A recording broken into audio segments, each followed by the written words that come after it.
Oke, halo semua. Kali ini kita akan bahas salah satu masalah yang baru aja aku temui, yaitu mengenai konversi JSON ke struct di Golang. Nah, mengapa hal ini bisa menjadi masalah? Toh ini merupakan masalah yang simple yang sehari-hari pasti kita temui kalau kita berurusan sama web service di Golang. Jadi bagi kalian yang penasaran masalahnya seperti apa dan solusinya seperti apa, atau bagi kalian yang belum tahu bagaimana cara kita mengonversi JSON ke struct di Golang, monggo disimak sampai tuntas. Oke, seperti biasa, untuk mensimulasikan case yang aku temui, di sini aku sudah sediakan demo web service sederhana. Dan ini hanya berisi satu endpoint ya. Nanti kedepannya kita akan tambahkan satu endpoint lagi. Ini berisi satu endpoint untuk membuat suatu produk. Dan endpoint ini berupa gini doang. Dia cuma ngeprint payloadnya doang. Dan pasti di sini kita akan menggunakan yang namanya JSON sebagai requestnya. Contohnya kayak gini. Jadi bagi kalian yang masih belum paham konversi JSON ke struct, sederhananya kayak gini.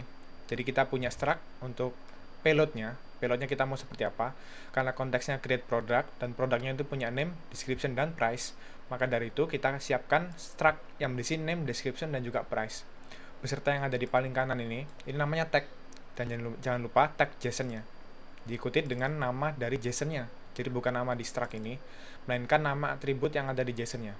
Ntar biar lebih jelas aku demoin sekalian. Nah seperti itu. Terus kita juga decode si JSON-nya itu agar bisa menjadi struct yang nantinya bisa kita pakai untuk kita bisa decode si struct-nya itu tadi, JSON-nya itu tadi. Ada beberapa cara.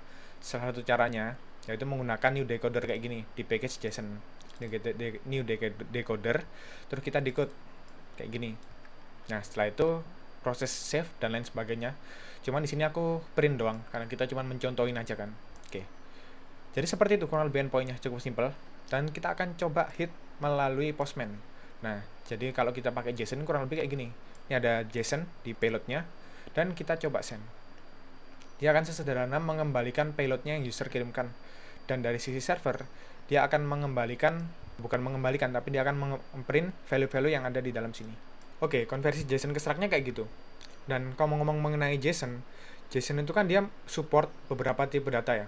Kayak misalkan string, aku contohin kayak gini. Kayak misalkan string, ini contohnya string yang berarti dia merupakan kalimat atau kata. Di sini juga string, description merupakan string, dan juga JSON ini support yang namanya integer juga support, dan juga floatnya juga support. Dan mungkin kita bisa kategorikan itu menjadi number ya. Number berarti dia juga support. Lalu dia juga support boolean. Misalkan di sini aku tambahkan out of stock. Nah, dia bisa true atau false. Dan itu merupakan tipe data boolean. Atau kita bisa construct suatu JSON itu menjadi objek dalam objek, atau merupakan objek yang lebih kompleks lagi. Kayak misal, name, description, price ini dia ada pada suatu toko gitu. Produk ini dimiliki oleh satu toko. Dan toko ini merupakan objek lagi, atau objek lain. Yang dia dimana punya ID, misalkan satu, atau nama tokonya, dan lain sebagainya. Kita bisa buat JSON itu menjadi hal-hal kayak gini. Atau kita bisa buat JSON itu menjadi null juga. Kayak contohnya shop ini, ternyata dia nggak berkolerasi ke toko manapun. Nah, kita bisa buat dia sebagai null kayak gini. Dan berarti dia merepresentasikan ketiadaan value. Gampangnya kayak gitu. Nah, ngomongin mengenai ketiadaan suatu value itu kalau di dalam JavaScript nih, itu kita bisa representasikan menjadi null, atau kita bisa representasikan juga dia menjadi undefined. Tapi di JSON ini, karena JSON itu sejarahnya dari JavaScript ya, JSON ini dia cuma support yang namanya null. Jadi kalau kita buat dia sebagai undefined kayak gini, dia nggak bakal mau, karena JSON nggak support hal kayak gitu. Atau undefined pun juga bisa kita representasikan, kalau di JavaScript, kita representasikan menjadi hal lain, yaitu ketiadaan yang kayak gini. Yang berarti dia merupakan, ya sudah nggak ada. Di JSON-nya itu nggak ada, di objeknya udah nggak ada apapun. Dan apabila kita akses di JavaScript-nya itu, kita akses shop, dia tetap akan bernilai sebagai undefined. Meskipun dia nggak ada di sini. Kita nggak definisikan apapun di sini. Shop-nya di sini dia nggak ada. Tapi kita pengen akses shop-nya itu, maka sama JavaScript, dia akan dianggap menjadi undefined. Jadi selain null atau undefined, cara kita untuk merepresentasikan ketiadaan suatu value, itu juga kita nggak perlu mendeskripsikan apapun. Contohnya kayak gini. Oke, sampai di sini dulu. Semoga bisa dipahami dulu bagaimana cara kita bisa merepresentasikan ketiadaan value, yaitu kita bisa menggunakan null, undefined kalau di JavaScript. atau bahkan kita nggak perlu mendefinisikan apapun. Tapi kalau di JSON itu yang disupport cuman null kayak gini. Lah, terus apa? Kenapa aku perlu menjelaskan hal-hal kayak gini? Kenapa null itu penting? Kenapa kok undefined atau ketiadaan value itu penting banget dalam konteksnya JavaScript atau pengembangan API? Nah, sorry, sebelum masuk ke sana, mungkin aku akan demoin terlebih dahulu bagaimana cara kita bisa mengkonversikan null ini menjadi value yang ada di golang. Nah, misalkan kita pakai shop ini ya. Shop ini, terus kita berusaha untuk konversikan nilai null di shop tadi itu menjadi data dalam produk kita.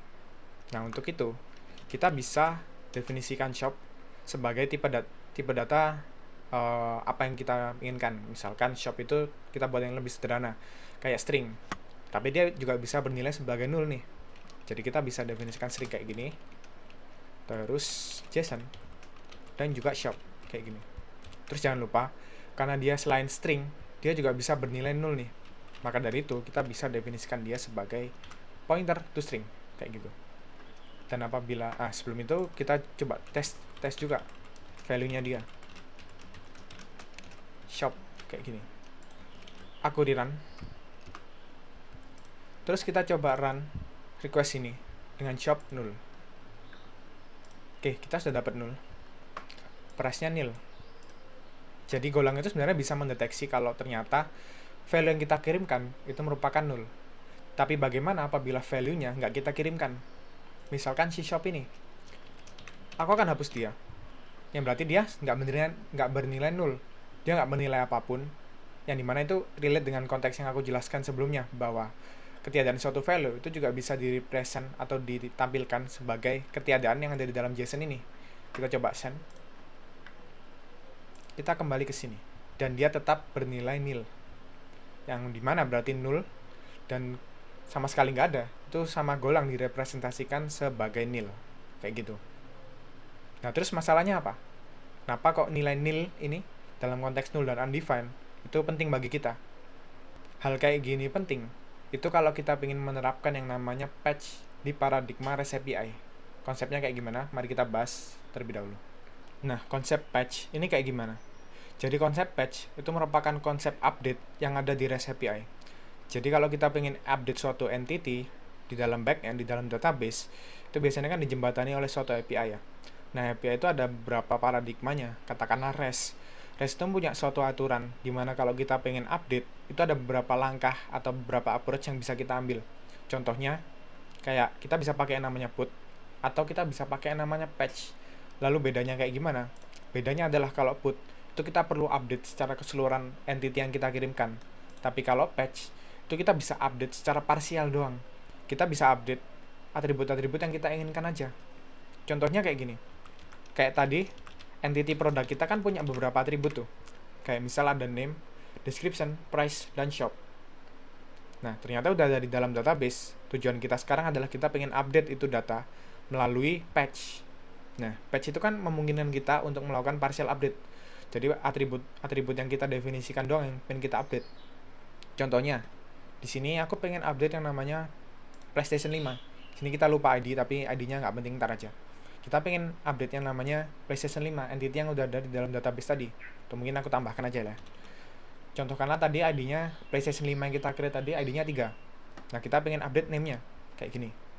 Kita pengen update dia menjadi PlayStation 5 Limited Edition. Nah, kalau udah kayak gini, berarti yang kita ekspektasikan kalau kita menggunakan API ini, berarti adalah yang kita update di database-nya itu merupakan name-nya doang. Yang lain-lainnya, value lainnya, kita biarkan seperti sedia kala. Begitu juga dengan price misal. Kita pengen update price PlayStation 5-nya aja. Ternyata harganya naik nih. Kita pengen update ke 7 juta. Nah, misalkan kayak gini. Yang berarti value-value lain itu nggak ikut ke update. Jadi powerfulnya patch itu di sana. Tapi memang agak kompleks sih dari sisi implementasi. Beda dengan put. Kalau put ini, kita perlu kirimkan semua atributnya. Kayak tadi ada name, ada description, price, dan lain sebagainya. Itu perlu kita inputkan. Kalau nggak kita inputkan, ya nanti dia akan di-replace sama default value yang sudah didefinisikan di server atau di database. Kayak gitu, bedanya put dengan patch. Nah, si null dan undefined ini, atau ketiadaan value, itu penting banget kalau ternyata kita ada kemampuan untuk ngupdate suatu value-nya menjadi null. Contohnya kayak gini tadi. Kita balik ke patch, terus kita coba update shop-nya. Kita update nilai shop-nya itu menjadi ID dalam shop-nya, misalkan ID-nya sekian. Nah, kita update, sukses nih update. Berarti data yang di dalam database tadi itu terupdate menjadi nilai sekian, nilai shop-nya. Nah, ternyata aku pengen update nilai dari si shop-nya itu menjadi null, karena aku pengen kosongkan dia nggak delete kemana-mana. Aku update dia menjadi null. Nah, kalau aku update dia menjadi null kayak gini, data nanti yang akan ditangkap oleh server Golang kita itu nil kayak gini kan. Yang berarti nanti kita bisa kondisikan tuh, kalau ternyata value-nya nil, kita bisa kosongkan atau nullify yang ada di dalam database itu tadi. Kayak gitu. Nah, oke. Kita sukses mengupdate shop. Terus kedepannya kita update price. Price-nya tadi kita update menjadi 7 juta. Kayak gini. Kita update price-nya, kita tembakkan ke server. Yang berarti kita kan ekspektasikan ternyata si price-nya ini terupdate, tapi value-value lain enggak. Kan kayak gitu kan. Dan tapi ternyata shop-nya di sini itu kita nggak definisikan nih si shop-nya. Kita nggak definisikan dia menjadi value apapun. Dia kan nggak ada di sini ya, karena kita nggak berniat mengupdate si shop-nya ini tadi. Dan ternyata yang ditangkap sama Golangnya itu tadi bukan merupakan nilai undefined, atau Golangnya nggak merepresentasikan dia menjadi nilai lain yang bisa kita kondisikan, melainkan Golang akan tetap mengupdate value-nya itu atau mengkonversikan value-nya itu menjadi nil, yang berarti nilai null dan nilai undefined ini sama aja, sama-sama nil. Nah, gimana cara kita bisa mengkondisikan hal tersebut di server? Gimana kita bisa tahu kalau ternyata yang kita update itu bukan shop? Kan kalau kita pengen update shopnya menjadi null, kita bisa definisikan dia kayak gini, shopnya null. Tapi kalau kita nggak pengen update shopnya, gimana caranya dong? Kan dari Golangnya kan akan sama mengkonversikan undefined dan null itu menjadi nil. Nah, susahnya itu di sini. Kita nggak akan tahu apakah user itu mengirimkan value-nya atau dia mengirimkan null. Jadi kalau ada konteks kita pengen menullify value-nya, ya itu agak susah kalau kita pengen pakai patch. Nah, terus solusinya apa? Kalau kita ketemu masalah kayak gini. Dan ini tuh masalah yang aku mention pada opening sebelumnya, yaitu kita nggak bisa membedakan antara null dengan undefined di Golang. Kalau solusi yang aku terapkan, atau solusi yang aku sebut sebagai workaround ya, kalau kita pengen pakai patch, yaitu kita bisa mendefinisikan si shop-nya ini tadi menjadi suatu value yang dapat dikenali oleh server. Misalkan undefined kayak gini. Atau min 1 atau lain sebagainya. Intinya adalah selain null lah, dan kita tetap definisikan dia di sini. Yang berarti apa? Kalau kita definisikan dia sebagai undefined kayak gini, yang berarti kita pengen dia null di server. Atau sorry, mungkin kurang jelas. Kayak misalkan kita pengen membedakan antara undefined dengan null. Yang berarti kalau kita pengen nullkan itu, ya kita definisikan kayak gini, null. Yang berarti servernya bakal tahu bahwa kita berniat untuk menullkan si shop-nya ini tadi di database. Kalau nggak kita definisikan, ya berarti dia tahu bahwa ternyata value-nya si shop tadi itu merupakan nil. Dan itu bisa dikondisikan sama server kan. Karena nil dan null string itu kan beda. Dan kita bisa kondisikan itu sehingga server tahu. Workaround-nya contohnya kayak gitu. Atau kalau misalkan konteksnya ini tadi integer, kita bisa definisikan dia sebagai min 1 misal. Itu pun kalau ternyata dia bukan value dengan range negatif dengan positif, kita bisa perlakukan dia kayak gini. Contohnya kayak gitu. Atau ada alternatif cara lain yang lebih clean daripada kalian harus mendefinisikan kayak gini, yaitu menggunakan package lain, namanya GoNull. Jadi package GoNull ini apa? Jadi package GoNull ini merupakan package yang membantu kita untuk mengkonversikan value null itu tadi. Dan ini kalian bisa akses di GitHub-nya ya. GitHub-nya ini, ntar aku taruh di deskripsi. Dan deskripsinya ya ini nih. Kalian bisa baca dokumentasinya di sini. Dan kita akan coba menggunakan package ini. Namun sebelum itu, aku akan implementasikan API patch-nya terlebih dahulu, karena kan tadi cuma contoh doang ya. Ntar kita compare gimana hasilnya. Oke, jadi untuk API patch-nya seperti ini. Yang pertama di sini request-nya baru ya. Kalau kita lihat, di sini aku baru mengimplementasikan untuk yang pointer aja. Dan pointernya kurang lebih kayak gini. Jadi kan kita pengen mengimplementasikan update untuk beberapa atributnya doang tuh. Kalau kita update name-nya, berarti ntar name-nya kita sebut di postman-nya. Dan nanti dia nilainya nil. Jadi kita bisa kondisikan nanti dia seperti ini. Nah, kalau produknya itu ada, kita perlu update. Tapi kalau ternyata produknya nggak ada, ya kita skip proses update-nya. Kayak gitu. Dan itu berlaku untuk semua atribut. Dan contohnya seperti ini. Contohnya di sini aku pengen update name dan price-nya aja. Aku send. Dan dia terupdate nih. Updated name to Mario dan updated price-nya tuh 3 juta misalkan kayak gitu. Dan aku contohkan lagi untuk misal di sini tadi ada description. Kita update description-nya menjadi bla bla bla. Nah, yang terupdate di sini hanya description-nya aja. Karena tadi untuk update atribut yang lain sudah kita kondisikan. Lalu bagaimana apabila kita pengen update shop-nya? Misalkan shop-nya ini dia berupa ID gitu misal 123. Oke, kita sukses mengupdate shop-nya jadi 123. Nah, kalau kita misalkan pengen menulkan si shop-nya, ya kita tinggal nul gini. Tapi ternyata di sini nggak timbul apa-apa karena pengecekannya balik kayak tadi, kayak kataku tadi, bahwa nul dan ketiadaan suatu value itu di-treat sama, yaitu nil. Maka dari itu kita perlu package eksternal yang bernama gonul itu untuk mendeteksi apakah nilainya ada atau enggak, apakah dia nul atau enggak, kayak gitu. Oke, jadi ini untuk API tadi yang sudah aku update menggunakan gonul. Untuk gonul sendiri secara penggunaan dia kayak gini. Kita kembali ke entity untuk requestnya. Dan ini untuk versi yang pointer tadi. Dan ini untuk versi yang gonul. Penggunaan gonul cukup sederhana dan cukup powerful. Karena kita bisa mendefinisikan tipe data apapun. Karena dia sudah memanfaatkan yang namanya generic. Jadi kita tinggal buat gonul kayak gini, import package-nya. Lalu definisikan null label kayak gini. Lalu diikuti dengan tipe data yang kita inginkan apa. Contohnya kan, ini aku samakan sama yang di atas tadi. Di sini name, dia tipe datanya string, berarti masuk string kayak gini. Terus ini string juga, terus ini float 64, dan juga shop-nya berupa string, kayak gini. Untuk tag-tagnya, tag-tag JSON ini, dia sama seperti sebelumnya. Dan kita bisa gunakan ini, sama seperti juga sebelumnya. Tinggal kita definisikan entity-nya, entity request-nya, struct request-nya, lalu kita decode seperti biasa. Cuman yang membedakan adalah cara kita untuk mengecek apakah dia value-nya null atau present. Dan itu nggak bisa kita lakukan sebelumnya di pointer, karena keterbatasan pointer ya. Tapi kita bisa lakukan ini di dalam gonul.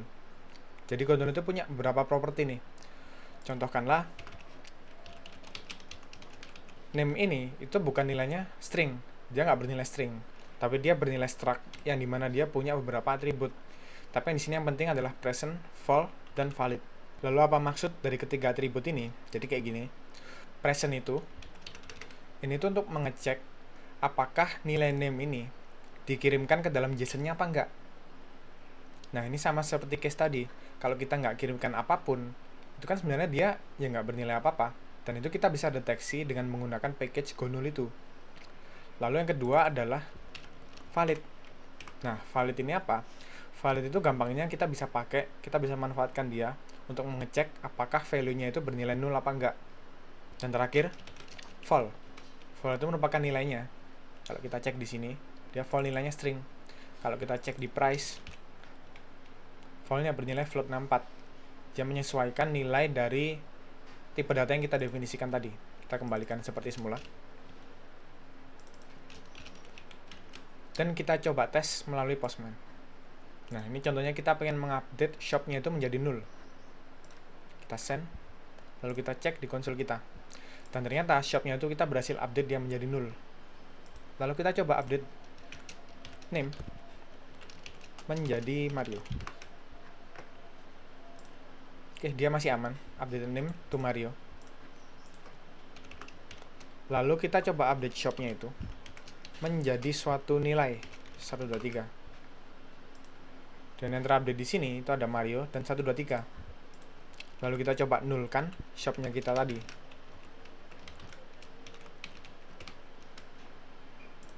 Nah, nul di sini berhasil kita deteksi. Dan caranya gimana? Caranya itu kayak gini. Konteksnya di sini shop ya. Berarti secara skema dia memungkinkan untuk kita nulkan atau kita stringkan. Jadi kita bisa pakai itu, pakai gonulnya itu tadi untuk mendeteksi apakah value-nya present. Kalau value-nya itu ternyata kita kirimkan, kita bisa lanjutkan nih ke sini. Apakah dia valid? Apakah dia bernilai string sesungguhnya ataukah dia bernilai null atau tipe data lainnya? Kita bisa cek itu melalui ini. Dan ternyata kalau dia ternyata null, dia masuk ke else ini. Dan kita anggap dia sebagai null kayak gini. Atau Kalau ternyata dia merupakan value yang sebenarnya string, kalau dia value yang valid, ya kita bisa update dia menjadi value yang sesungguhnya. Kayak contohnya tadi kita update shopnya itu menjadi 123. Nah, shopnya berhasil kita update ke 123. Kalaupun kita kirimkan dia null, dia juga bisa deteksi itu null. Kalau nggak kita kirimkan, ya dia juga bisa deteksi itu menjadi ya presentnya false, tidak ditemukan, kayak gitu. Oke, mungkin sekian untuk pembahasan kali ini. Tentu kalau kita ngomongin library seperti Gonul ini, ada banyak hal yang bisa kita pertimbangkan, seperti performa, experience, dan lain sebagainya. Dan itu sudah aku bahas pada videoku yang ini terkait Gonul. Jadi bisa kalian tonton sendiri di sana. Oke, sekian dariku, semoga bermanfaat. Jangan lupa like dan subscribe. Sampai jumpa di video selanjutnya. Bye-bye.